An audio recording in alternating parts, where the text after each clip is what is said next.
تو ایسے میں جب تعلیم کے مواقع محدود ہوتے چلے جاتے ہیں، جب روزگار کے مواقع محدود ہوتے چلے جاتے ہیں، جب پاکستان کے وسائل پاکستان کے لوگوں پہ نہیں لگتے، تو یہ ضرور ہوتا ہے کہ نوجوانوں میں ایک مایوسی پھیلتی ہے اور لوگ یہ سمجھتے ہیں کہ اس ملک میں ہمارا اب کوئی مستقبل نہیں ہے۔ لیکن میں نوجوانوں سے ضرور یہ کہنا چاہتا ہوں کہ اگر آپ نے اس راستے کا انتخاب کر لیا کہ آپ کا کوئی مستقبل نہیں ہے، تو پھر واقعی آپ کا کوئی مستقبل نہیں ہوگا۔ پاکستان میں 25 کروڑ کی آبادی میں 80% لوگ 40 سال تک کی عمر کے ہیں،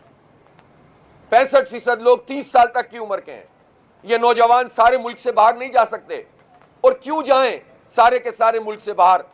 کوئی پڑھنے کے لیے جاتا ہے، کوئی تجارت کے مواقع حاصل کرنے کے لیے جاتا ہے، ٹھیک ہے، یہ تو ہوتا ہے، لیکن مایوس ہو کر آپ چلے جائیں کیوں؟ یہاں کس چیز کی کمی ہے؟ یہاں معدنیات ہیں، یہاں پیٹرول ہے، یہاں گیس ہے، یہاں پر سونا ہے، یہاں تانبا ہے، یہاں کرومائٹ ہے، یہاں کوئلہ ہے، یہاں پر سمندر ہے، پورٹس ہیں، یہاں دریا ہیں، یہاں لہلہاتے کھیت ہیں، اور سب سے بڑھ کر اس کی یوتھ ہے۔ اتنا بڑا پوٹینشیل کسی ملک میں موجود ہو، ہر موسم، ہر فصل اور ہر چیز دستیاب ہو، اور پھر اس کے نوجوان اگر مایوس ہو رہے ہوں، تو اس کا مطلب کیا ہے؟ اس کا مطلب یہ ہے کہ جو لیڈرشپ اس وقت براجمان ہے، لیڈرشپ کا مطلب صرف پولیٹیکل لیڈرشپ نہیں ہوتی، نظام کے اوپر قابض لیڈرشپ، اس نے پاکستان کے نوجوان کو مایوس کیا ہے۔ 77 سال میں فیلئر ہے پاکستان میں، فوجی جرنیلوں کا فیلئر ہوا ہے، بیوروکریٹس کا فیلئر ہوا ہے، عدلیہ کے ججز کا فیلئر ہے، یہ پارلیمنٹ کا فیلئر ہے، کیونکہ پارلیمنٹ میں عوام کی رائے کے بجائے طاقت کے بلبوتے پر لوگ آتے ہیں، فارم 47 پہ مسلط ہوتے ہیں، کسی کے کیاری میں لگنے والے وہ گملے ہوتے ہیں جو اسٹیبلشمنٹ میں کی کیاریوں میں پروان چڑھتے ہیں اور پھر آ کر ہمارے اوپر مسلط کر دیے جاتے ہیں۔ تو یہ لوگ پاکستان نہیں چلا سکیں صحیح طریقے سے، ان کو اپنی شکست کو اور اپنی ناکامی کو تسلیم بھی کرنا پڑے گا، اور جب یہ تسلیم نہیں کریں گے تو پوری نوجوان جو ہماری پوری کی پوری ایک زبردست قسم کی یہ قوم ہے، یوتھ ہیں، پاکستان کے عوام ہیں، ان کے ساتھ مل کر انشاءاللہ اس پورے حکمران طبقے کو اپنی ناکامی کا اعتراف کرنے پہ بھی مجبور کریں گے اور اپنے سروں پہ سے بھی ہٹائیں گے انشاءاللہ۔ اس لیے ہم ممبرشپ مہم چلا رہے ہیں،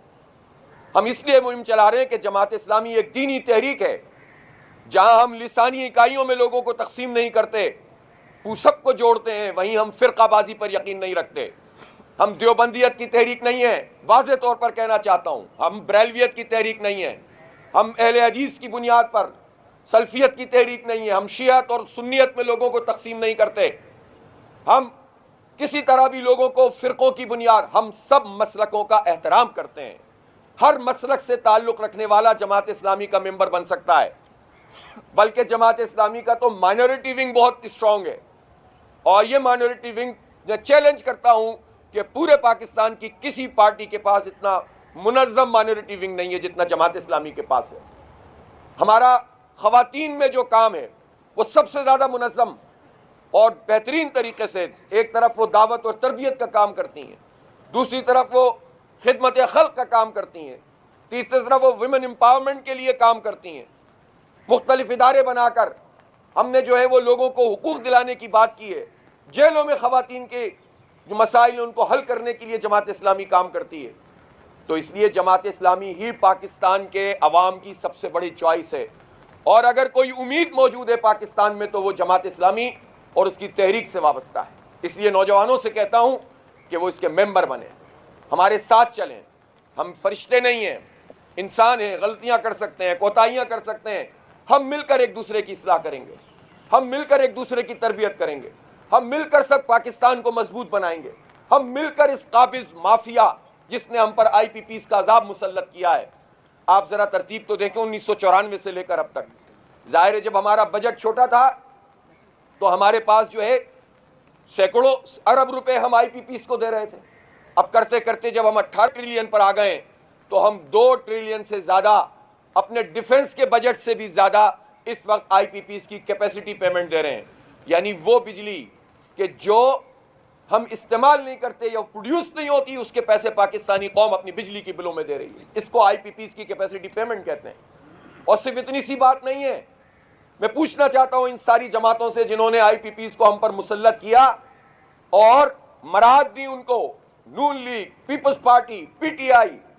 ان لوگوں نے، اور ان کو ٹیکس سے ایگزم کیا،